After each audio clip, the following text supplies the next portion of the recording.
Bonsoir à toutes et à tous. Nous sommes très heureux de vous retrouver pour la 33e édition de la plateforme du pôle santé de RISA ONG International. La plateforme de ce soir a pour titre « Ce que le cœur nous enseigne ». Elle sera animée par le docteur Abdelrani Sedan, médecin interniste, membre de l'association FAGE et co-responsable du pôle santé de RISA ONG International. Le docteur Sedan tentera d'expliquer comment le cœur anatomique peut être la source pour réaliser la connexion avec notre cœur intuitif, appelé aussi le cœur intelligent, qui, en synergie avec notre mental, peut conduire à un état de bien-être et d'harmonie. La communication durera 45 minutes environ. Vous pourrez poser vos questions en utilisant l'onglet Q&A de Zoom ou en levant la main. Un temps d'échange est prévu. Nous vous rappelons qu'il est nécessaire de bien vous identifier avec vos noms et prénoms lorsque vous accédez à la plateforme du pôle santé. Abdelrani, je te cède la parole. Merci, Sophia. Alors, bonsoir à tous. Effectivement, aujourd'hui, on va parler de la cohérence cardiaque, mais ce sera du cœur où il en sera réellement question ce soir, dans cet exposé. Alors, la culture et la science occidentale ont progressivement remisé le cœur à la simple fonction de pompe. Le formidable développement récent des neurosciences et les résultats de recherche de l'Institut HeartMath en Californie depuis les années 1990, ont remis progressivement le cœur au centre du système nerveux autonome et au cœur du système nerveux autonome et surtout au niveau des émotions et des sentiments. En effet, il s'est avéré que le cœur dispose d'un véritable cerveau avec des neurones, des synapses et des sécrétions de neurotransmetteurs, à tel point que aujourd'hui, la neurocardiologie est devenue une discipline à part entière. À Montréal, le docteur John Andrew Armour a mis en évidence que ce petit cerveau qui se trouve dans le cœur est totalement impliqué dans tous les processus émotionnels et décisionnaires. Et les preuves, s'il en était encore besoin, s'accumulent, on va les voir. Mais il ne faut pas oublier que les traditions anciennes savaient cela. Et on connaît, nous tous, des sagesses, des dictons qui parlent par exemple du cœur. Alors j'en cite quelques-unes. On dit souvent « écoute ton cœur » ou bien « si le cœur t'en dit » ou bien « je n'avais pas le cœur à faire ceci ou cela » ou bien « mon cœur balance entre ceci et cela ». Et il y a bien sûr le fameux « le cœur a ses raisons que la raison ne connaît point ». Alors, nous avons l'habitude de dire que le cerveau raisonne. R-A-I-S-O-2-N-E. Mais vous verrez plus loin dans cet exposé que le cœur résonne, mais cette fois-ci, un R-E-S-O-2-N-E. En effet, la résonance, donc R-E-S-O-2-N-A-N-C-E, la résonance cardiaque, est au carrefour des émotions. Alors, je passe à donc la diapo, c'est la bien, c'est celle-là. La démonstration scientifique, en fait, n'est plus à faire. Les études cliniques publiées soutenant le rôle de la variabilité cardiaque, donc c'est un terme que je vais développer plus tard et qui est essentiel dans la compréhension de ce que c'est la cohérence cardiaque. Ici, les publications sur PubMed dépassent le nombre de 58 000. Donc, je l'ai encadré en rouge. Ce soir, je vais me contenter de vous parler de la variabilité cardiaque, de la fréquence cardiaque, de l'amplitude de la variabilité cardiaque, de la cohérence cardiaque et son impact sur l'état de notre santé. Je n'aborderai pas ou peu le cœur qui nous relie à une intelligence supérieure à travers l'intuition. Cela, à mon avis, est la conséquence de la pratique continue et régulière de la cohérence cardiaque. En effet, j'estime que celle-ci va nous aider à atteindre, c'est de la cohérence cardiaque, va nous aider à atteindre un degré beaucoup plus élevé de bien-être mental, c'est-à-dire que la cohérence cardiaque va nous aider à sortir de l'agitation cérébrale et émotionnelle, qui sont les conditions indispensables à l'éveil de la conscience. Diapo suivante.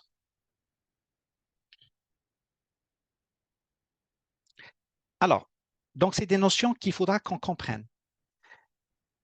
La prise du pouls est un geste simple. C'est un geste rapide et le résultat est immédiat. Tout le monde connaît comment on prend un pouls. Il faut mettre le doigt sur le poignet au niveau de l'artère radiale, mais cette prise de pouls ne représente qu'imparfaitement la réalité. Alors, en fait, quand on prend un pouls, on compte le nombre de battements pendant 1 minute. Et parfois, on le prend pour 30 secondes, puis on multiplie par 2 pour avoir une estimation de la fréquence cardiaque. Mais ce qu'on ne réalise pas en faisant cela, c'est qu'à l'intérieur de cette minute, le cœur a accéléré et ralenti des dizaines de fois. Ces mini-accélérations et ces mini-ralentissements sont imperceptibles pour nous. Diapo suivante, Sophia. Alors, pour se rendre compte de cette réalité, nous devons utiliser un instrument de mesure, un monitoring cardiaque. Celui-ci peut être un électrocardiogramme, mais plus simplement, l'Institut HeartMath a développé un capteur de pouls placé sur le lobe de l'oreille qui est relié à un dispositif d'analyse et d'affichage. On le voit ici sur la diapo. Diapo suivante, Sophia. Alors, que peut-on dire de la fréquence cardiaque? La fréquence cardiaque n'est pas constante. Cette notion capitale était déjà connue de la médecine chinoise. D'ailleurs, ils ont toute une science sur le pouls, sur la prise du pouls. Elle fut décrite pour la première fois à l'ère moderne par Stephen Hales, qui est un physiologiste britannique au XVIIIe siècle. Et ce n'est qu'au cours des années 1950 que l'importance de la variabilité cardiaque fut à nouveau considérée avec l'avènement des appareils médicaux de plus en plus précis et abordables. Diapo suivant. Voilà. Alors, prenons l'exemple de ce tracé d'électrocardiogramme. Je pense que tout le monde a eu l'occasion de voir un tracé d'électrocardiogramme. La distance qui sépare deux pics n'est jamais identique.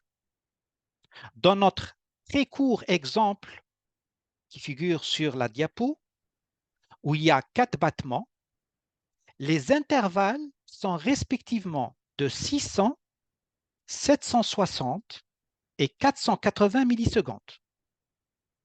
Ces variations sont imperceptibles lors de la prise du pouls, car elles se mesurent en millièmes de secondes. Et donc, ça témoigne que le cœur s'accélère et se ralentit en permanence. Et donc, sa fréquence n'est pas stable. Alors, on peut se demander pourquoi cette variabilité de la fréquence cardiaque. Eh bien, tout simplement parce que le cœur doit s'adapter en permanence aux demandes en temps réel.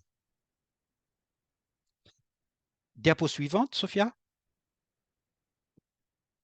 Alors, le suivi des fluctuations de cette fréquence cardiaque peut être objectivé sur le tracé affiché d'un logiciel de variabilité cardiaque. Donc, c'est ce logiciel que l'Institut HealthMath a mis en place et qu'on a vu sur la figure, sur la diapo précédente. Eh bien, dans cet exemple d'un enregistrement d'une durée d'à peu près plus de 4 minutes, on le voit dans l'axe horizontal. Donc, l'axe horizontal affiche le temps en minutes et l'échelle verticale à droite affiche la fréquence cardiaque en battements par minute. Alors, qu'est-ce qu'on voit? On voit que la courbe montre des fluctuations de la fréquence cardiaque. Lorsque le cœur accélère, la courbe monte, et lorsque le cœur ralentit, la courbe descend. Diapo suivante, Sophia.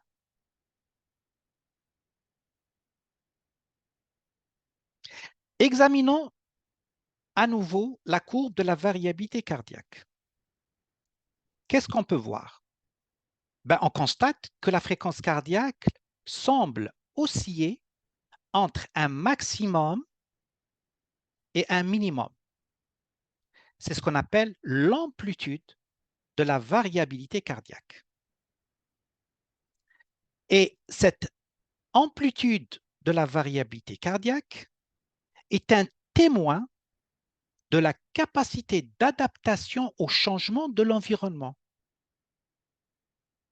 C'est-à-dire, plus on a une grande amplitude de cette variabilité cardiaque, et plus c'est un marqueur d'un bon état de santé et d'équilibre. Alors, il faut savoir qu'il y a quelques décennies, on pensait justement que quelqu'un qui a une fréquence cardiaque régulière était la personne qui était en bonne santé. Mais finalement, à travers les études et les résultats que HealthMath a mis en évidence, c'est que plus cette variabilité est importante et plus c'est un témoin d'un bon état de santé. Donc, il y a un changement de paradigme. Diapo suivante. Donc, ce qu'il faut retenir en fait, c'est que plus un cœur varie en fréquence et plus il s'adapte et plus il est capable de réagir. Donc, il s'adapte aux conditions de son environnement et donc il va pouvoir réagir en temps réel. Et donc, ça, c'est la confirmation d'un bon état d'équilibre et d'adaptation du cœur. Pourquoi le cœur fait cela? Eh bien, tout simplement parce que l'environnement dans lequel nous vivons est en constant changement. Et ces changements sont aléatoires et imprévisibles, ce qui donne a priori un environnement d'aspect chaotique. Ces changements imprévisibles, chaotiques du monde extérieur vont impacter nos pensées, nos émotions et nos sentiments, et il y aura une intervention du système nerveux autonome dont le rôle est de maintenir le milieu interne optimal pour préserver la vie. C'est ce qu'on appelle l'homéostasie. Donc, c'est un terme un petit peu, c'est un terme scientifique, mais l'homéostasie, c'est quoi?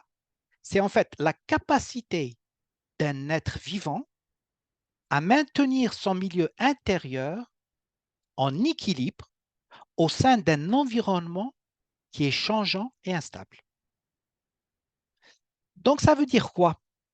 Ça veut dire que le chaos cardiaque, entre guillemets, observé dans la diapo précédente, est le témoin d'une rapide et d'une bonne adaptation du cœur à l'environnement. Autrement dit, il est bon d'être en chaos, il est bon d'être en chaos cardiaque. C'est l'état normal. En fait, c'est cette adaptabilité optimale qui a permis à l'espèce humaine de demeurer en vie au sein d'un environnement hostile et changeant. Diapo suivante, Sophia. Alors, ici sur cette diapo, on voit 3 types de variabilité cardiaque. Tout à gauche, on voit des variabilités cardiaques basses, c'est-à-dire l'amplitude, elle est basse, on la voit bien.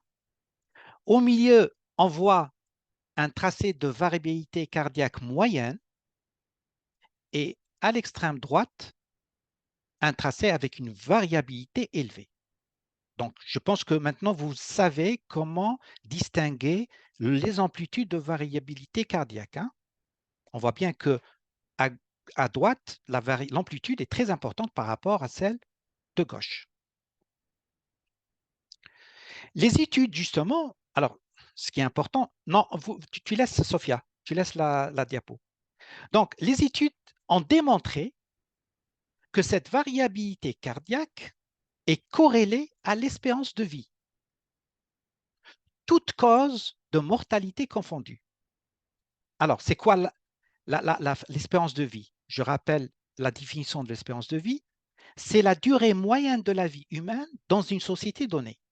Par exemple, en France, l'espérance de vie, elle est de 79,3 ans. Alors que dans la moyenne européenne des 27 pays, elle est de 77,2 ans. Donc ça, c'est les données que j'ai trouvées du 5 avril 2023, donc toutes récentes. Alors, ça veut dire quoi tout ça? Ça veut dire que pour un individu donné, l'espérance de vie est supérieure à celle d'une autre personne du même âge si l'amplitude de sa variabilité cardiaque est plus importante. Ça veut dire que dans l'exemple là qu'on voit sur la diapo, la personne qui est à droite avec une amplitude très élevée, eh ben, elle va avoir une espérance de vie plus importante que la personne dont le tracé se trouve à gauche. Diapo suivante, Sophia. Donc, la variabilité cardiaque est un marqueur de santé globale. Plus un cœur varie en fréquence, plus il s'adapte et plus il est capable de réagir. Diapo suivante, Sophia. Alors là, pour pouvoir encore comprendre ce qu'est la cohérence cardiaque et son impact sur la santé, et pas uniquement sur la santé, sur plein de choses, il faudra faire un petit détour sur le système nerveux végétatif, ou ce qu'on appelle le système nerveux autonome. Donc, je ne vais pas m'étaler parce que bon, je sais que des gens ici, bon, il y a des gens qui ont fait, des personnes qui sont du milieu médical et paramédical, mais peut-être qu'il y en a d'autres aussi qui ne sont pas dedans. Donc, je vais être très simple. Ce que je peux dire, c'est que le système nerveux autonome, c'est quoi? C'est un système nerveux qui est involontaire, automatique, et qui gère la quasi-totalité des régulations et des adaptations de l'organisme. Je le développerai dans les diapos suivantes, mais pour l'instant, retenez ça, c'est que le système nerveux autonome, il gère toutes nos actions involontaires, réflexes et automatiques. Et que ce dernier, que celui-là, le système nerveux autonome, se distingue en système nerveux sympathique et système nerveux parasympathique. Donc, retenez uniquement ça. Système nerveux autonome, c'est la partie involontaire réflexe, automatique. Par contre, il y a un autre système qu'on appelle le système nerveux somatique. C'est le système où, qui fait intervenir notre volonté. Par exemple, quand je veux marcher, donc c'est une volonté, c'est une décision, le système qui va être activé, c'est le système nerveux somatique, dont il ne sera pas question ce soir dans notre exposé. Donc, pour l'instant, ce qui nous intéresse, c'est le système nerveux autonome avec ces deux systèmes, le système nerveux sympathique et le système nerveux parasympathique. Diapo suivante. Alors, à quoi sert le système nerveux orthosympathique? On l'appelle orthosympathique ou sympathique, c'est pareil. Hein? Alors, ce système-là, il est dédié à la préparation à la fuite et au combat. C'est-à-dire que quand quelqu'un, mettons un exemple, il voit un serpent, par exemple, eh bien, sans que le cerveau va analyser qu'il s'agit d'un serpent et que le serpent peut être dangereux et qu'il va falloir fuir, non, ça, le système, le système orthosympathique ou sympathique va agir automatiquement. Hein, c'est de l'automatisme, c'est du réflexe. Et ce système nerveux pas orthosympathique, qu'est-ce qu'il va faire en fait? Il va mobiliser toutes les ressources, toute l'énergie et l'attention pour que soit on fuit le serpent, soit on va rentrer dans un combat. Parce qu'il y a toujours la possibilité soit de fuir, soit de combattre. Donc, il y aura des neurotransmetteurs qui vont être sécrétés, principalement l'adrénaline, qui aura comme rôle d'accélérer le cœur. Pourquoi? Eh bien, tout simplement pour augmenter le débit sanguin, pour augmenter la tension, la pression sanguine, dans le but de quoi? De mettre à disposition de l'oxygène et du glucose, qui sont les deux carburants essentiels pour les muscles. Quand on veut fuir, ben, il faut avoir des muscles forts, donc il faut privilégier le sang vers les muscles. Bon, donc le système nerveux sympathique, il intervient dans la fuite ou le combat. La diapo suivante. Le système parasympathique, il est responsable du repos, de la relaxation, de la restauration de notre organisme, de la reconstitution des ressources. Donc, c'est un système qui calme, qui ralentit le cœur. Donc, ils agissent en opposition.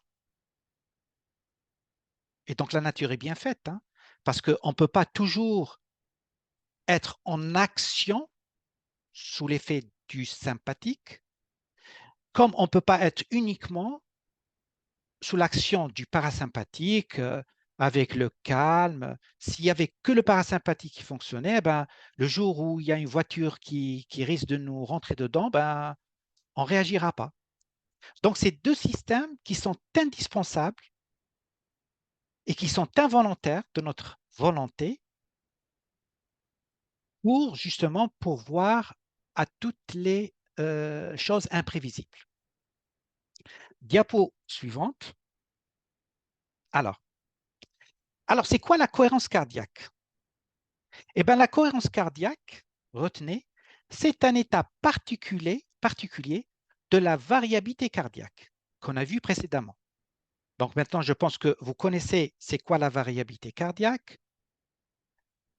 Et maintenant, la cohérence cardiaque, d'ailleurs, j'ouvre une parenthèse, vous avez vu que la variabilité cardiaque qu'on a vue, c'est une onde qui est saccadée, qui est très irrégulière. Je ne sais pas si on peut la revoir, Sophia ou Lakin. Bon, c'est pas grave, on va la voir dans les diapos présentes.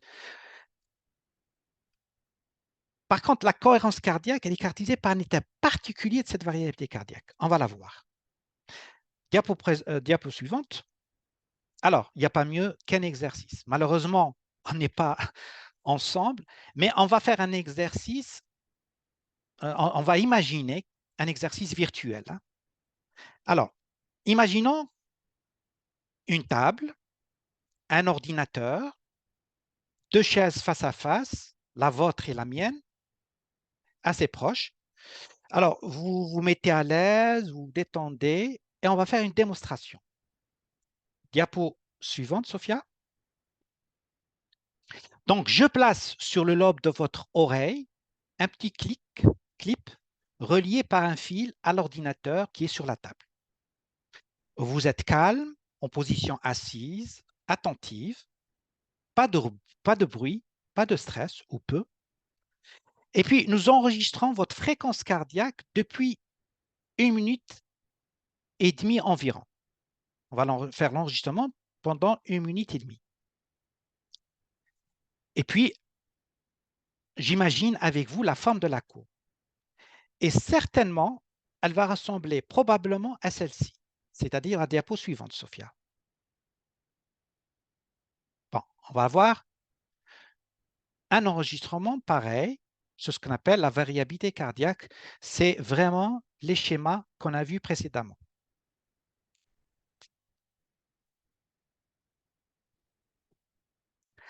Alors, je vous explique. Diapo suivante, Sophia. Alors, je vous explique. Ah non, non, excuse-moi. Non, non, je me suis précipité. La diapo d'avant, oui. Alors, je vous explique alors que votre fréquence cardiaque moyenne est d'environ 62 battements par minute. Que votre cœur a accéléré jusqu'à 75, on le voit hein, dans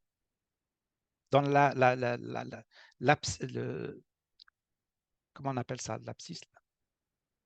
À droite, il y a donc l'axe des battements par minute. Donc, on voit que tout de suite après le début de l'enregistrement, votre fréquence cardiaque est montée jusqu'à 75. Après le début de l'enregistrement, et que la fréquence cardiaque a oscillé entre 57 et 75. Maintenant, nous allons respirer ensemble. Je guiderai votre respiration de la main. Lorsque je dirige la main vers le haut, je vous demande d'inspirer par le nez, amplement avec le ventre. Alors, suivez bien le rythme lent de mon geste. Lorsque je dirige ma main vers le bas, je vous demande de souffler lentement, comme si vous vouliez souffler au ralenti, doucement et lentement. Nous allons continuer pendant plusieurs respirations. Donc, respirez et concentrez toute votre attention sur le souffle. Inspirez, expirez. Inspirez, expirez. Alors, si nous poursuivons pendant 1 minute environ, nous allons découvrir cet enregistrement. Donc, diapo suivante, Sophia. Donc, l'aspect de la courbe de votre variabilité de la fréquence cardiaque a changé complètement. Dès que vous avez commencé à respirer lentement au rythme de ma main, la courbe est devenue plus régulière et plus ample. Cet aspect de courbe est obtenu chaque fois que vous répéterez cet exercice de respiration ample, consciente et guidée. La courbe était chaotique avant le début de la respiration guidée. D'accord? On le voit avec la flèche. La flèche, c'est le début de la respiration guidée. Et ensuite, elle est devenue cohérente avec la respiration guidée. On dit que le cœur est en résonance avec la respiration. Vous êtes à ce moment-là en état de cohérence cardiaque. Alors, ce qui est très important dans cette démonstration, c'est qu'il est donc possible de contrôler les accélérations et les ralentissements du cœur en contrôlant la respiration. C'est-à-dire que nous possédons un moyen détourné pour influencer notre système nerveux autonome que nous pensions inaccessible à la volonté. Rappelez-vous, le système nerveux autonome, on disait que c'est un système qui fonctionne d'une façon automatique. Alors que là, vous allez voir, on va pouvoir l'influencer d'une façon volontaire. Donc, je résume un petit peu parce que je sais il y a beaucoup d'informations là-dedans. J'espère que je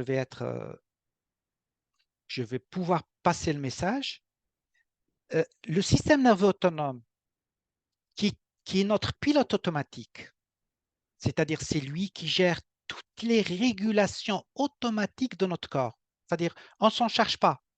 Ça se fait de façon automatique. Cette régulation automatique, en fait, elle comprend quoi? Parce que bon, peut-être que vous avez besoin de savoir à quoi ça sert, cet automatisme. Eh bien, il gère la température corporelle, par exemple. Vous savez, vous n'avez pas pouvoir sur votre température. Ce n'est pas parce que je veux que ma température soit à 36,5 qu'elle va se mettre à 36,5. Donc, c'est le système nerveux autonome qui la gère. Par exemple, aussi, l'exemple du taux du sucre dans le sang. Hein, ce n'est pas parce que je veux que le pancréas déverse une certaine quantité d'insuline pour faire baisser la glycémie. Non, ça ne marche pas comme ça. C'est un automatisme. C'est le corps, notre corps, qui s'occupe de ce travail-là d'une façon automatique. La digestion, par exemple. La digestion, ce n'est pas un phénomène volontaire.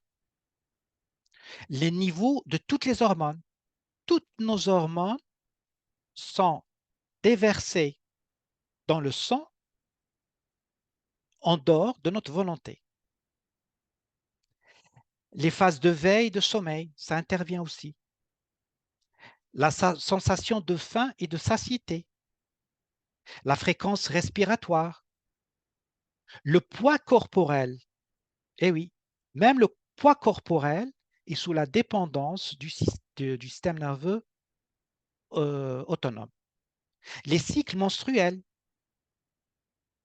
la fréquence cardiaque et des milliers d'autres variables qui sont ajustées à chaque seconde de façon totalement inconsciente et involontaire, deviennent maintenant sous le contrôle du chef d'orchestre, le cœur, grâce à la respiration, qui devient un moyen de pénétrer le système nerveux autonome. Donc, c'est révolutionnaire, ça. Donc, il nous suffit de conscientiser la respiration et nous aurons un certain contrôle de nos automatismes.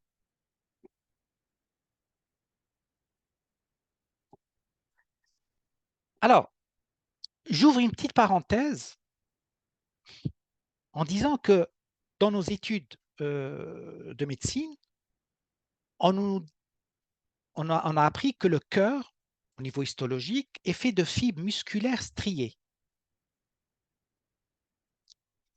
Et normalement, ces fibres musculaires striées, ils interviennent, c'est des muscles volontaires. Et je me suis toujours demandé comment ça se fait que le cœur était constitué de muscles striés, alors qu'on n'avait aucune volonté sur lui. Parce que contrairement, par exemple, l'estomac, par exemple, c'est fait de muscles lisses. Ça, c'est une différenciation histologique, une différence histologique. Les muscles lisses, c'est des muscles involontaires. Et je me suis toujours posé pourquoi le cœur n'était pas constitué de muscles lisses. Parce que, justement, on n'a aucun pouvoir sur le cœur. Et je suis tombé sur une phrase de Rudolf Steiner. Bon, c'est une personnalité controversée, d'accord, mais qui avait dit que parce que le cœur n'a pas encore atteint l'apogée de son développement et que c'est un organe du futur, parce qu'un jour, il deviendra un muscle volontaire. Donc, je trouve que peut-être que le moment est venu, par cette découverte, de sortir ou là, de profiter de cette découverte pour justement aller de l'avant et de mettre le cœur comme un organe, uniquement pas vu uniquement comme une pompe, comme on l'a appris dans nos études. Et de toute façon, c'est ta croyance qui est véhiculée chez tout le monde, une pompe hein, qui éjecte donc du sang, mais que peut-être à travers lui, maintenant, qui va être sous notre action volontaire, peut-être qu'on va en faire quelque chose de plus important, de plus intéressant. Alors, la diapo suivante, Sophia. Alors là, j'ai voulu vous donner un exemple, par exemple, ici, on a le schéma, par exemple, de la variabilité de la fréquence cardiaque, caractéristique de quelqu'un qui est en colère. Comme vous le voyez, le tracé paraît irrégulier et désordonné. Ici, le cœur subit l'action du système nerveux autonome, c'est-à-dire le sympathique et le parasympathique, mais malheureusement, ils sont désynchronisés l'une par rapport à l'autre. Chacun, c'est-à-dire le système sympathique et le système parasympathique, luttent pour le contrôle du rythme cardiaque. Le sympathique, il tente de l'accélérer et le parasympathique tente de le ralentir. C'est comme si vous tentiez de conduire votre voiture en appuyant simultanément sur l'accélérateur et sur la pédale de frein. Vous imaginez, la conduite de cette façon va automatiquement se répercuter sur la mécanique de votre voiture et ça va user les freins, mais d'une façon très, très rapide. Alors, ce type d'enregistrement, on le retrouve aussi chez les gens qui sont nerveux ou stressés. Et donc,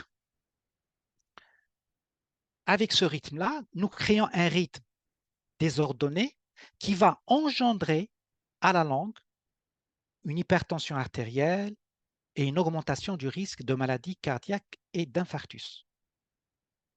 Des études ont montré que les gens qui ont une courbe comme ça désorientée, irrégulière, font beaucoup plus de l'hypertension, font beaucoup plus de maladies cardiaques. Diapo suivante, Sophia. Alors, la bonne nouvelle, c'est que les sentiments de reconnaissance, d'amour, de compassion, de sollicitude créent l'effet opposé. Alors, ces sentiments positifs fondés sur le cœur génèrent des rythmes de variabilité de fréquence cardiaque réguliers et harmonieux. On le voit ici sur la diapo, rien à voir avec la précédente. Alors, ce qu'il faut comprendre, c'est que lorsque nous éprouvons des sentiments positifs, les deux branches du système nerveux sont synchronisées et travaillent en harmonie. C'est un bon signe pour notre santé, on l'a dit déjà. Et nous allons voir dans les prochains slides que plus il y a de cohérence cardiaque, plus cette courbe, elle est régulière, ample, bien ordonnée, et plus les effets bénéfiques sur notre corps sont importants.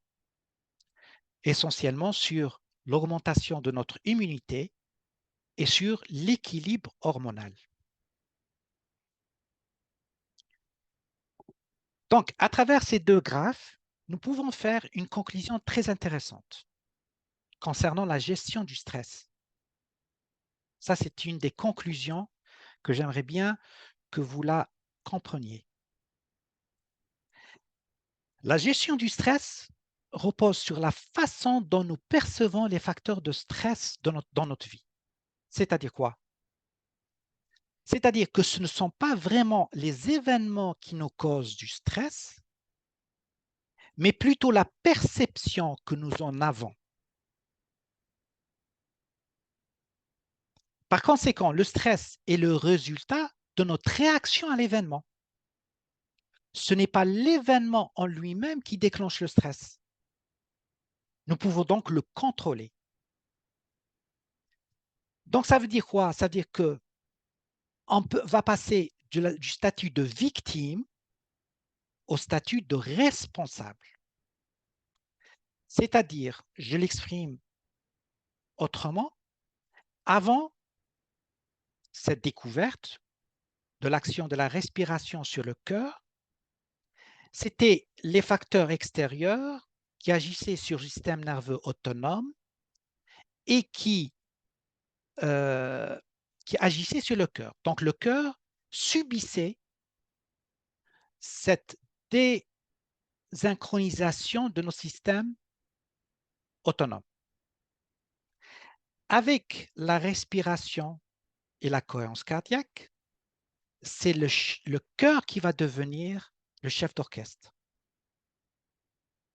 C'est-à-dire que si on est dans un état intérieur d'amour, de bienveillance, de reconnaissance, de gratitude, eh bien, c'est lui qui va agir sur le système nerveux autonome pour ne pas avoir des réactions en cascade très néfastes pour notre corps, pour notre santé.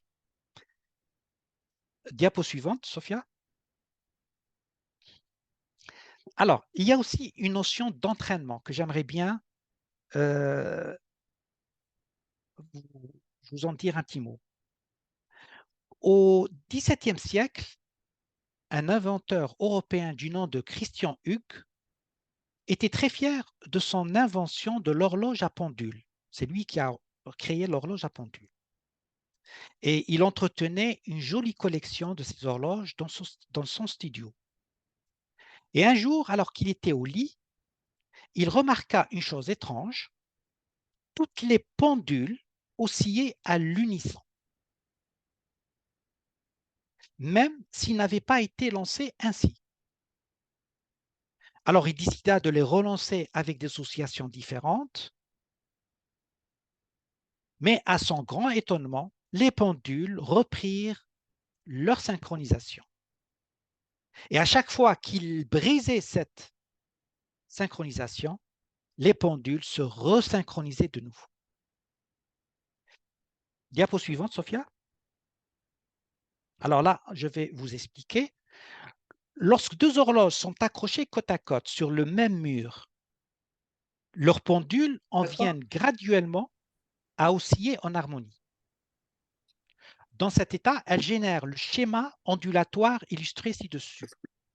Vous le voyez? Donc, on a à gauche deux pendules qui ont démarré de façon asynchrone et en bas, on a l'enregistrement de cette oscillation. Alors, c'est un exemple classique de phénomène d'entraînement qui se produit dans toute la nature, chez les systèmes inanimés comme chez les organes vivants. Chose importante, c'est que lorsque les systèmes s'entraînent, et c'est ça le plus important, ils fonctionnent avec une efficacité accrue. Donc, à l'époque, Christian n'a pas résolu entièrement le mystère, mais aujourd'hui, les scientifiques savent que le plus grand pendule, celui dont le rythme était le plus fort, attirait les autres en synchronisation avec lui. Ce phénomène appelé entraînement est très répandu dans la nature. Okay? On voit donc, à gauche, c'était asynchrone. Quelques minutes après, à droite, ils sont devenus synchrones. Une fois qu'on a compris ça, il devient évident, vu que le cœur est le plus fort oscillateur biologique du système humain, c'est-à-dire l'équivalent du pendule le plus fort d'une collection d'horloges. C'est qui ça? Les autres systèmes du corps vont être en entraînement et leur taux d'efficacité sera alors le plus élevé et par conséquent, vous pensez mieux et vous vous sentez mieux. Donc là, Sophia, c'est la diapo suivante. Alors, ces graphiques montrent l'entraînement qui se produit entre la variation du rythme cardiaque et les schémas d'ondes cérébrales. Donc, on va voir comment le cœur va agir sur le cerveau. Lorsqu'une personne pratique, par exemple, la cohérence cardiaque. Les graphiques de droite montrent que la gamme de fréquences, non, excuse-moi, les graphiques de gauche montrent les enregistrements en temps réel du rythme cardiaque et des ondes cérébrales de cette personne. Et les graphiques de droite montrent les gammes de fréquences des mêmes données. Remarquez que la synchronisation du rythme cardiaque et des ondes cérébrales a une fréquence d'environ 0,1 Hz. Je le vois ici, à gauche, l'onde la plus élevée, elle est à 0,1 Hz. Donc, lorsque nous sommes dans un profond état d'amour et de reconnaissance, le cerveau se synchronise, il rentre en harmonie avec le rythme du cœur. Cet état d'entraînement tête-cœur se produit précisément lorsque le rythme cardiaque complète un cycle toutes les 10 secondes, c'est-à-dire à 0,1 Hz. Alors, lorsque les ondes cérébrales s'entraînent avec un rythme cardiaque à 0,1 Hz, les études de l'Institut HeartMath rapportent un accroissement de la clarté intuitive. Donc, c'est le cœur droit qui s'active, parce que souvent, on fonctionne avec le cœur, le cerveau gauche. Donc, maintenant, quand on est en cohérence cardiaque et qu'il y a un entraînement du cerveau, il y a activation du cerveau droit, le cerveau de l'intuitif, avec un plus grand sentiment de bien-être et sujet. Les recherches de l'Institut HeartMath démontrent que notre corps a été conçu de façon à fonctionner à sa capacité optimale lorsque le cœur et la tête sont fortement à l'écoute l'un de l'autre et travaillent ensemble. Et donc, cette information scientifique fournit une preuve certaine que le cœur communique avec le cerveau. Donc, le défi en fait qui se pose à nous, c'est comment faire en sorte que le cœur ait toujours cette action sur la tête, sur le cerveau. Eh bien, ça consiste à amener la tête à céder au cœur assez longtemps pour aboutir à l'émergence de l'intelligence du cœur. C'est-à-dire que plus le cœur fonctionne dans une cohérence cardiaque, et plus il va entraîner avec lui le cerveau, et de cette pratique, comme je disais au début de mon intervention, il y aura émergence de l'intelligence du cœur. Diapo suivante. Dans cette diapo, nous voyons les effets qui durent, des effets immédiats et fugaces. Donc, on voit l'augmentation de l'amplitude de la variabilité cardiaque. Donc, dès que nous commençons à faire de la respiration, tel que ça a été énoncé précédemment, il y a une augmentation de l'amplitude de la variabilité cardiaque. La courbe devient arrondie régulière en opposition au chaos préalable. Et l'effet ressenti est un effet quasi immédiat d'apaisement et de calme. La pression artérielle et la fréquence cardiaque baissent doucement, la sérénité s'installe et le cerveau se met en mode veille attentif et calme. Donc, très intéressant pour la méditation. La diapo suivante. Dans cette diapo, ce sont les effets qui démarrent pendant une séance, après quelques minutes, en général 3 à 4 minutes, et qui persistent pendant plusieurs heures, en général 4 à 6 heures. Alors, ces résultats, on peut les retrouver dans les articles publiés par l'Institut HeartMath. Alors, qu'est-ce qu'on observe comme effet? On observe une baisse du cortisol sanguin et salivaire.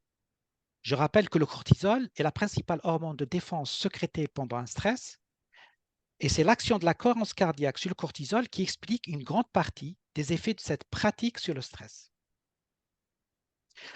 On voit aussi l'augmentation de la DHEA. C'est une hormone qui rentre en jeu pour moduler le cortisol. Elle a aussi un rôle primordial à jouer dans le ralentissement du vieillissement. Rappelez-vous, on a essayé de vendre la DHEA, mais en fait, on peut augmenter la DHEA qui va agir sur le vieillissement uniquement avec la cohérence cardiaque. C'est la seule hormone qui baisse régulièrement avec l'âge. Elle est aussi appelée l'hormone de jouvence. Ensuite, on a une augmentation des IgA salivaires, les immunoglobulines A. Ce sont des anticorps qui participent à la défense immunitaire. C'est l'action de la cohérence cardiaque qui va augmenter les IgA. On a aussi l'augmentation de la sécrétion d'ocytocine. Alors, l'ocytocine, c'est quoi? C'est un neurotransmetteur. Elle favorise l'attachement et a été appelée hormone de l'amour. Elle est particulièrement sécrétée par les femmes qui accouchent et qui allaitent, et elle semble renforcer le lien avec l'enfant. Donc, la sécrétion accrue d'ocytocine par la cohérence cardiaque va procurer du plaisir à être en présence de personnes aimées. Avoir du cœur, avoir le cœur sur la main, avoir un grand cœur, sont des expressions populaires, ancestrales, qui trouvent ainsi un écho biologique. On a aussi l'augmentation du facteur natriurétique auriculaire. Ça, c'est une hormone qui est sécrétée par le cœur pour moduler la pression artérielle. Et donc, ça va faire baisser l'hypertension artérielle grâce à ce facteur natriurétique auriculaire. On a une augmentation des ondes alpha. Ces ondes lentes captées par l'électroencéphalogramme et qui sont des ondes d'éveil calme et attentif. Ces ondes alpha favorisent la mémorisation et l'apprentissage. Encore une indication pour par exemple, pour les enfants dans les maisons de la paix, par exemple. Parce que en apprenant à nos enfants la respiration pour entrer en cohérence cardiaque, eh ben, on va favoriser la mémorisation et l'apprentissage. Il y a une action aussi favorable sur de nombreux neurotransmetteurs, par exemple la dopamine, qui est l'hormone du plaisir et de la récompense, sur la sérotonine, qui est une hormone aussi qui joue un rôle capital dans la prévention de la dépression et de l'anxiété. Bref, pas mal d'effets très favorables, très positifs.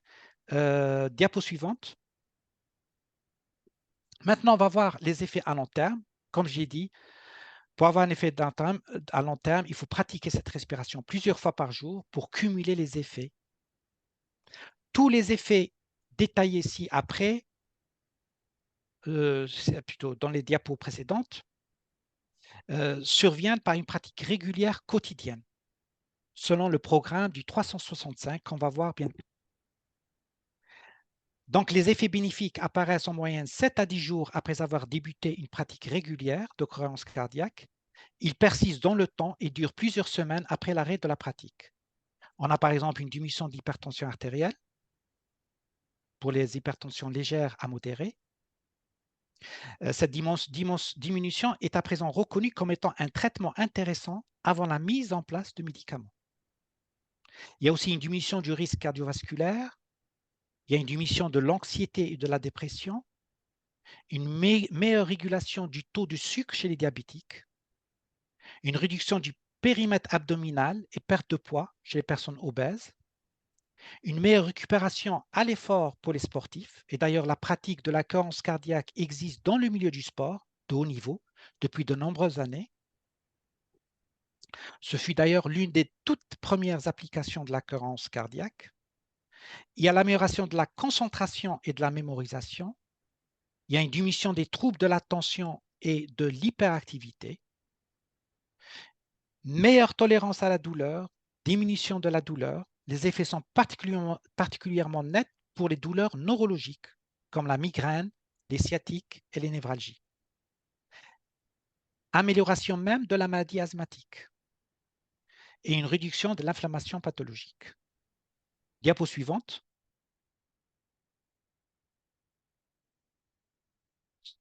Donc, la base le programme 365, en fait, c'est quoi? C'est 3 fois pratiquer cette respiration, 3 fois par jour, le matin au réveil, vers midi et le soir au coucher, avec 6 respirations par minute, c'est-à-dire 6 respirations dans 60 secondes, c'est-à-dire un cycle tous les 2 secondes pour retrouver cette fréquence de 0,1 Hz. Et cette pratique, donc 3 fois par jour, c'est en fait 5 minutes par séance. Donc, ce n'est pas très énorme, mais avec la pratique, on arrivera à tous les effets positifs dont j'ai cité. Diapo suivante. Et ben voilà, c'est terminé. Donc, j'espère que ce n'était pas très lourd pour vous parce qu'il y avait beaucoup d'informations, mais je pense que c'était très important que je vous communique ces informations pour comprendre un petit peu comment fonctionne la cohérence cardiaque. Donc, je vous remercie pour votre écoute et je suis disponible à vos questions. Merci. Merci infiniment, Rani, pour la cohérence cardiaque, un sujet dont on discutait depuis un moment et qu'on tardait à mettre au programme de la plateforme. Et on est ravis de t'avoir écouté ce soir. On va pouvoir passer donc aux questions. Il y en a beaucoup. Euh, alors, Céline, bonsoir. Tout d'abord, merci pour ces informations passionnantes. Ma question porte sur la variabilité de la fréquence cardiaque. Vous avez dit que plus il y a de variabilité, plus la personne vit longtemps. Cela veut dire qu'il est bénéfique d'être sans cesse en activité. Cela inclut-il le stress de la vie quotidienne? Doit-on différencier le bon stress et le mauvais stress? Merci beaucoup. Ah non, il n'y a rien à voir. En fait, la variabilité cardiaque, ce n'est pas avoir une fréquence cardiaque élevée. Non, c'était qu'au sein d'un enregistrement, je vous ai montré que le pouls, la mesure du pouls, n'est pas très fiable et que à l'intérieur de cette minute de prise de pouls, en fait, le cœur va se ralentir et va s'accélérer d'une façon continue. Je vous ai montré l'électrocardiogramme où la distance entre les pics était différente en temps. Donc, ce n'est pas une question d'accélération de fréquence cardiaque, parce que même quand on s'accélère, par exemple, euh, la dame a parlé donc du stress. Le stress, qu'est-ce qu'il va faire? Il va faire donc une courbe qui est très saccadée, très irrégulière. Et ça témoigne que le sympathique et le parasympathique ne sont pas synchronisés. J'ai donné l'exemple de la voiture dans laquelle on accélère en même temps, on appuie sur l'accélérateur et en même temps sur le frein. Donc, quand on est actif dans la vie de tous les jours, en fait, on a une courbe qui est très irrégulière, très saccadée, qui témoigne d'une désynchronisation, d'une anarchie entre le sympathique et le parasympathique, et qui est très nuisible pour la santé. De même qu'une voiture, par exemple, je ne sais pas si l'exemple est valable, mais je pense que ça vous rapproche un petit peu pour avoir cette image, c'est que si on appuie, si un conducteur appuie en même temps sur l'accélérateur et en même temps sur le frein, eh ben, tôt ou tard, il va bousiller ses plaquettes de frein. Donc, ça n'a rien à voir avec le stress. Au contraire, le stress va provoquer des courbes très irrégulières. Vous les avez vues, hein? Par exemple, dans la colère, c'est une courbe qui est très, très irrégulière, très saccadée. Et ce n'est pas ça l'objectif. Ça, c'est une courbe qui est très néfaste pour la santé. J'espère que j'ai répondu à la question.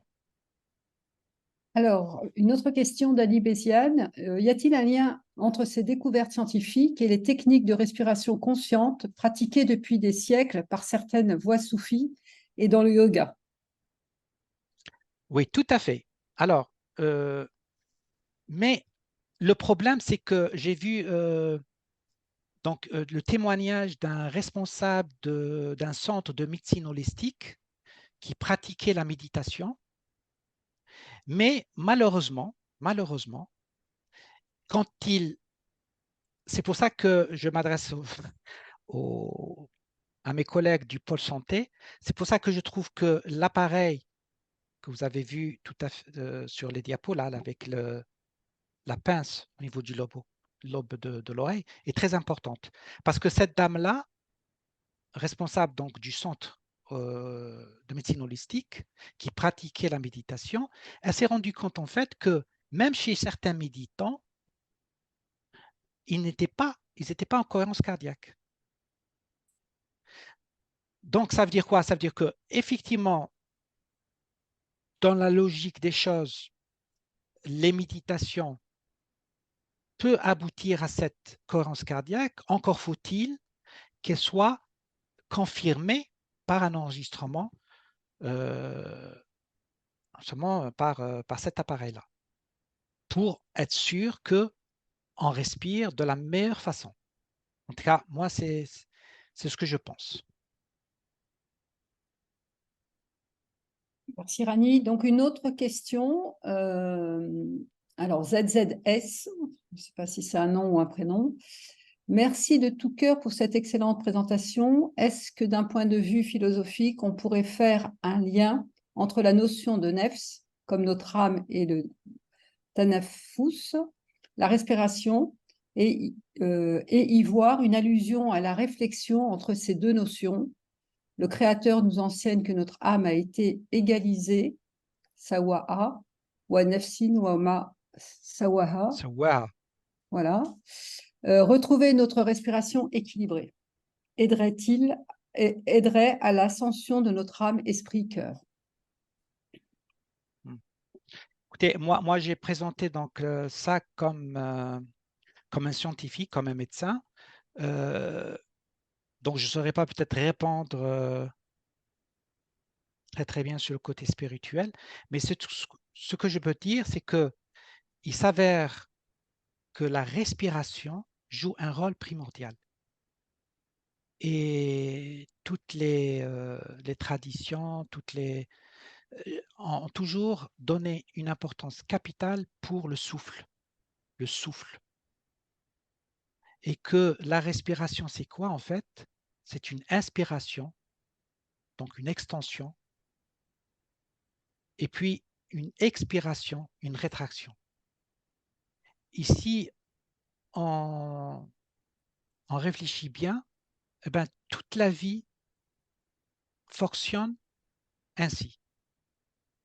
Il y a toujours des hauts et des bas, des moments de joie et des moments de tristesse, des moments d'expansion et des moments de rétraction.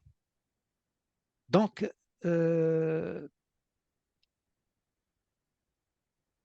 mais si on synchronise bien cette respiration, ce souffle, à une fréquence de 0,1 Hz, ça c'est la science qui l'a démontré, eh ben, ça a des répercussions très positives sur le cœur et par conséquent, le cœur va prendre son rôle de chef d'orchestre qui va entraîner tous les systèmes du corps pour fonctionner d'une façon optimale.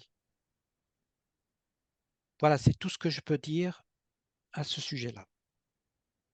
Une autre question de Céline. Combien de hertz maximum le cerveau peut-il atteindre lors des exercices de respiration?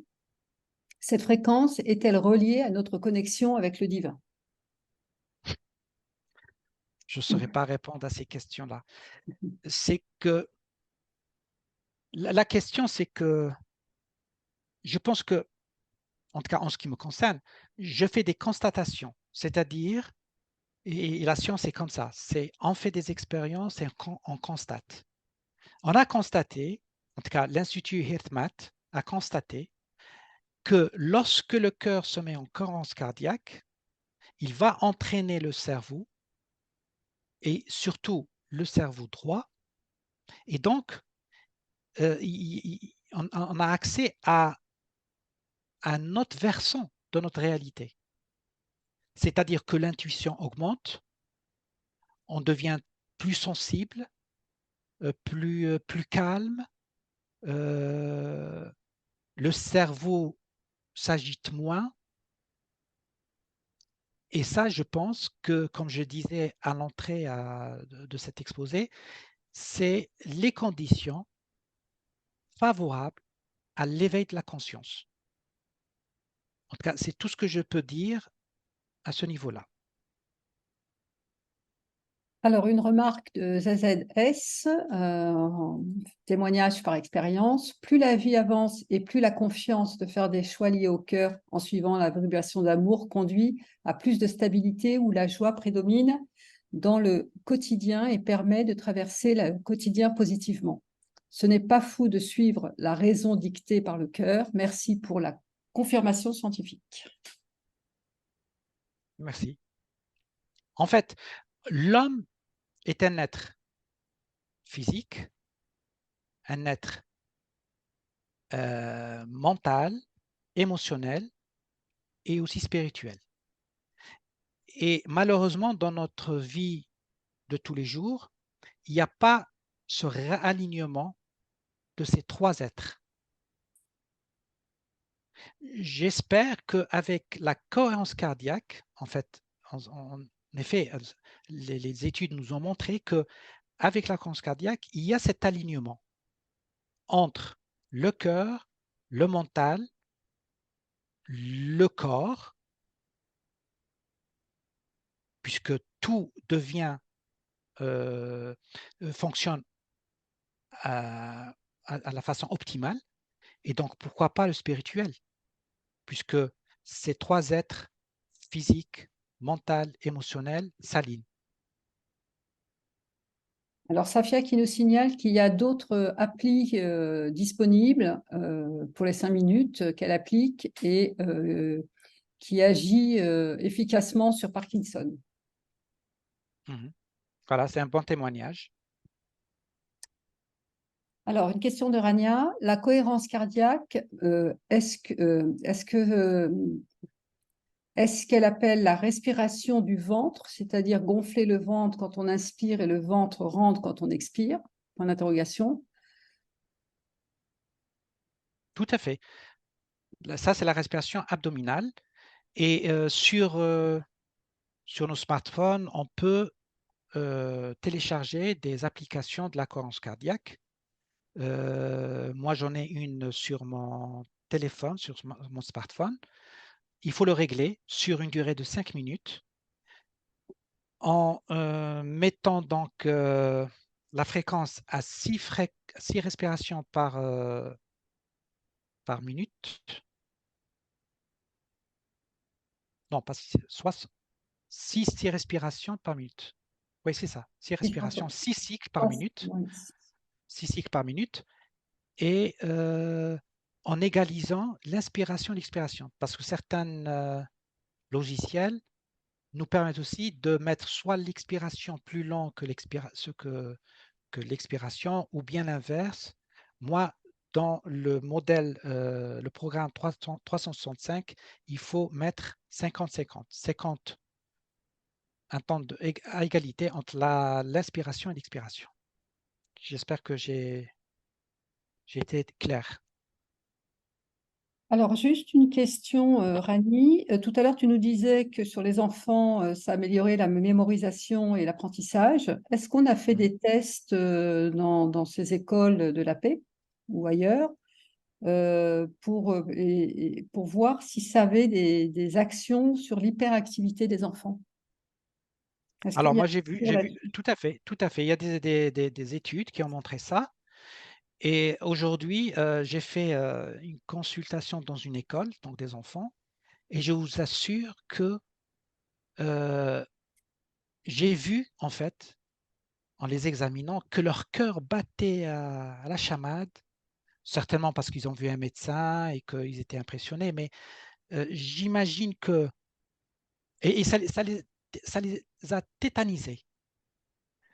Donc, je pense que, et d'ailleurs, j'en ai parlé à la directrice en lui proposant de faire des séances de formation aux enfants pour leur apprendre la cohérence cardiaque. Et je vais probablement, par expérience personnelle, arriver à les conclusions qui ont été révélées par l'Institut HealthMath. On sera ravis d'entendre ton retour sur ce sujet. Mais je pense qu'il faudra aussi les pratiquer dans nos écoles de paix aussi. Hein. Ah oui, Faut oui, pas bien sûr. tout Bien à sûr. fait. Alors, Malika, est-ce qu'un autre paramètre que la respiration a été identifié ou étudié pour avoir des répercussions directes sur la variabilité de la fréquence cardiaque? Merci beaucoup. Pas à ma connaissance. C'est pour ça qu'on appelle cohérence cardiaque. Ah, oui, oui, oui, je crois que j'ai vu ça. C'est pour ça qu'on appelle cohérence cardiaque par résonance respiratoire. Oui, c'est-à-dire qu'on arrive à cohérence cardiaque par la respiration. Mais Malika, je vais approfondir cette question parce que je l'ai vue quelque part, mais là, ça m'échappe. Je ne saurais pas te répondre maintenant. Alors, c'est Zineb qui remercie pour ses réponses très claires. Et merci de tout cœur pour ce thème vital qui a été très bien exposé. Alhamdoulilah. Philippe- J'espère que j'étais pas très très lent et que en tout cas, j'ai essayé d'être le plus clair possible. Oh non, non, je pense que ça a été très explicite et d'une clarté. Donc, c'était important de prendre le temps de bien expliquer. Donc, Philippe Barthelet, peut-on se passer de l'enregistrement pour savoir si on est en cohérence cardiaque? Merci, très intéressant. Écoutez, d'après les témoignages de cette directrice de l'école de la santé holistique, il s'avère que certains élèves chez elle pensaient être en cohérence cardiaque, mais ils l'étaient pas. C'était pas. Donc moi, je pense qu'il faut un apprentissage, c'est-à-dire il faut peut-être utiliser cet appareil pour que le pratiquant apprendre à se mettre en cohérence cardiaque, mais une fois qu'il a appris, il peut s'en passer de l'enregistrement. Je suis persuadé que ce n'est pas indispensable. Mais pour débuter, je pense probablement que c'est important. D'ailleurs, vous avez vu, hein, quand on a fait l'exercice, la courbe, elle était très, très irrégulière et juste après, elle est devenue très harmonieuse. Donc, ne serait-ce que pour ça, ça va encourager les gens à continuer et à faire le programme 365. Merci Rani. Donc Rissa Suisse demande à ce que tu répètes tes conclusions à propos de la fonction du cœur mature en lien avec la parole de Rudolf Steiner et sur la coopération cœur-cerveau. Que je répète. Oui, la conclusion. Oui, en fait, je disais que donc j'ai commencé par dire que il y a le système nerveux autonome qui est un système nerveux qui est involontaire, automatique. Et donc, on n'avait aucun pouvoir sur ce système-là. Et ensuite, grâce à la cohérence cardiaque, il s'est avéré en fait que quand le cœur se met en cohérence, c'est lui qui prend les rênes. Et donc, il ne va plus subir l'action du système nerveux autonome, mais c'est lui qui va instaurer la cadence au système nerveux autonome. Et c'est vrai que pendant mes études, j'avais ce questionnement parce que le cœur est fait, de façon histologique, il est fait d'un muscle strié. Parce qu'il y a deux types, histologiquement, il y a deux types de muscles. Il y a les muscles striés, qui sont les muscles volontaires. Par exemple, ma main, là, je ferme mes doigts parce que autour, il y a quoi? Il y a les muscles striés. Mon estomac, il est fait de muscles lisses parce que j'ai aucun contrôle, aucun pouvoir sur mon estomac.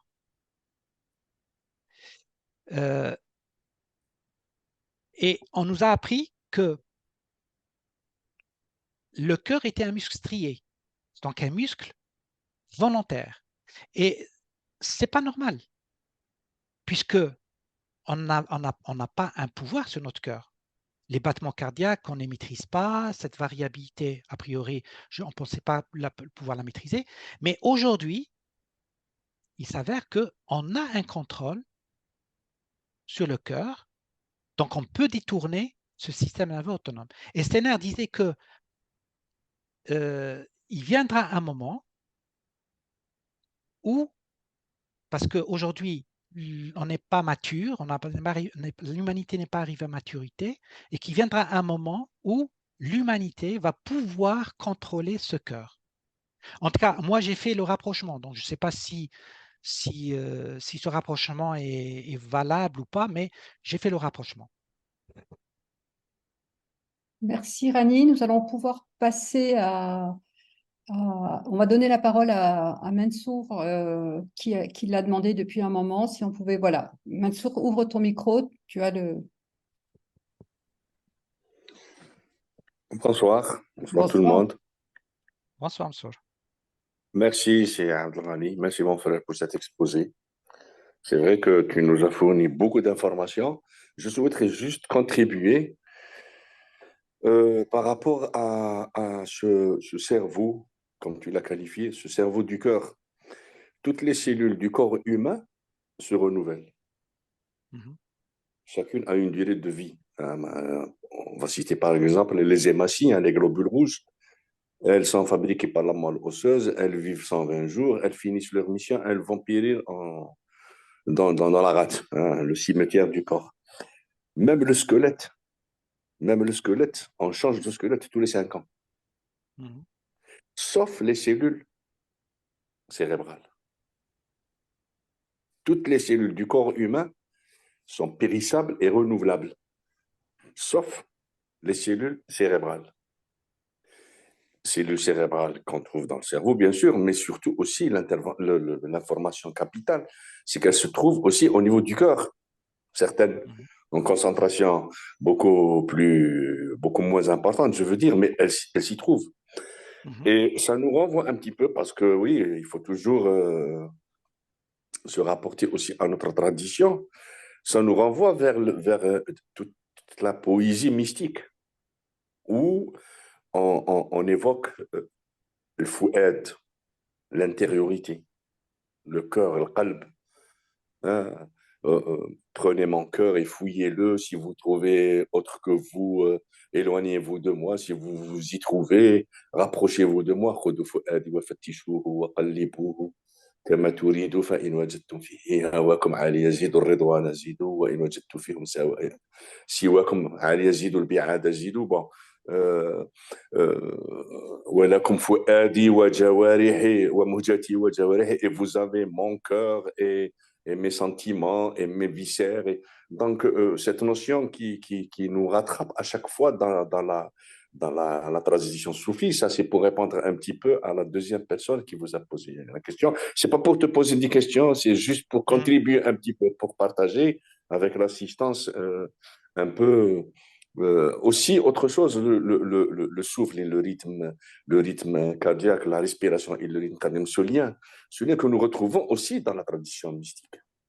La Imara, bon, Imara, c'est cette manière de faire le dhikr en invoquant le nom suprême en position debout. Donc, il y a de l'activité physique, il y a cet apport, ce besoin de sang, ce besoin d'oxygène, ce besoin de sucre qui est créé par cette gestuelle, par cette danse, entre guillemets. Donc, c'est énergivore, quelque part. C'est du sport, c'est de l'activité physique que font les soufis quand ils sont en tournée en cercle et ils font le dhikr debout, mais aussi et surtout le fait d'invoquer le nom suprême divin où pratiquement toutes les lettres sont englouties par une seule qui est la dernière, la lettre Ha, Allah, la dernière lettre du nom suprême. Et on est subjugué, on est émerveillé par l'apport du dhikr. Ce genre de dhikr fait de cette manière par rapport au corps, par rapport à tous les organes et toutes les cellules du corps. Voilà, c'est tout ce que j'ai voulu Alors, rajouter. merci, Merci Mansour. Rani. Merci, Oui, Mansour. merci Mansour, oui. Alors justement, tu m'ouvres peut-être une fenêtre pour te dire que je vous ai cité que l'Institut HealthMat a fait donc une expérience quand elle a, rappelez-vous donc la diapo où il y avait donc l'entraînement du cœur-tête, l'entraînement cœur-tête. Ils ont demandé aux pratiquants donc de penser, donc de respirer avec leur cœur, c'est-à-dire de visualiser le cœur et pas les poumons, visualiser le cœur, et de penser à un moment de reconnaissance, ou de gratitude. Mais et c'est là où ils ont arrivé à cette synchronisation, donc à la fréquence 0,1 Hz. Mais ce qu'il faut faire peut-être, c'est faire des expériences où on pense à notre cœur, mais on cite un dhikr pour voir un petit peu qu'est-ce qui va arriver. Donc ça, c'est une idée que j'ai eue quand j'ai vu qu'ils réussissent à avoir donc cet entraînement du cerveau droit avec le cœur en pensant uniquement à un sentiment profond tel que la reconnaissance, la gratitude, mais en le vivant, c'est-à-dire il faut le sentir, le vivre. Mais je me dis, qu'est-ce que ça serait si on fait un dhikr à ce niveau, à ce moment-là? Donc ça, c'est des choses à voir peut-être pour plus tard.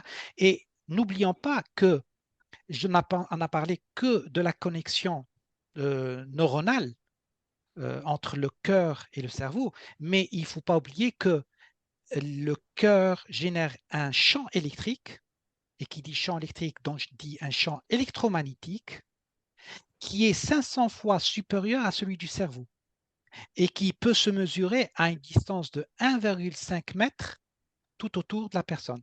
Et ça aussi, ça a une action indéniable sur nos systèmes, nos systèmes hormonaux, nos glandes, notre cerveau et tout ce qui s'ensuit. Donc, il y a aussi ça qu'on n'a pas abordé, mais que je l'aborde ici maintenant à la fin de l'exposé. Merci à vous. Excusez-moi, je voudrais me permettre juste une petite réflexion. J'ai beaucoup apprécié l'histoire des pendules qui se synchronisent malgré que au début, chacune avait sa fréquence et que la plus importante, si j'ai bien compris, elle fait aligner tout le monde à son rythme. C'est bien Tout ça. à fait. Oui, oui, tout à fait. Oui. Et ça nous renvoie justement toujours vers l'Emara, vers le Qutb, le centre. Il faut réfléchir à ces histoires. C'est très Tout à important. fait. Tout à fait. Il y a des choses Pourquoi, à. et pourquoi pas ne pas ouvrir des ateliers pour faire des expériences, pourquoi pas. Merci. Inch'Allah. Inch'Allah. Bonne Merci. soirée. Merci Rani. Donc, je n'ai plus de questions dans le chat et plus de main levée.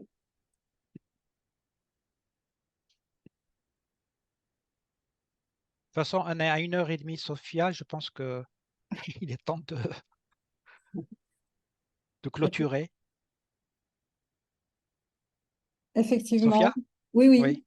Effectivement, ainsi se termine donc la plateforme de ce soir. Nous remercions infiniment le docteur Abdelrani Sredan pour son intervention et le choix de son thème, la cohérence cardiaque, le cœur et la respiration en parfaite harmonie pour un état de bien-être durable.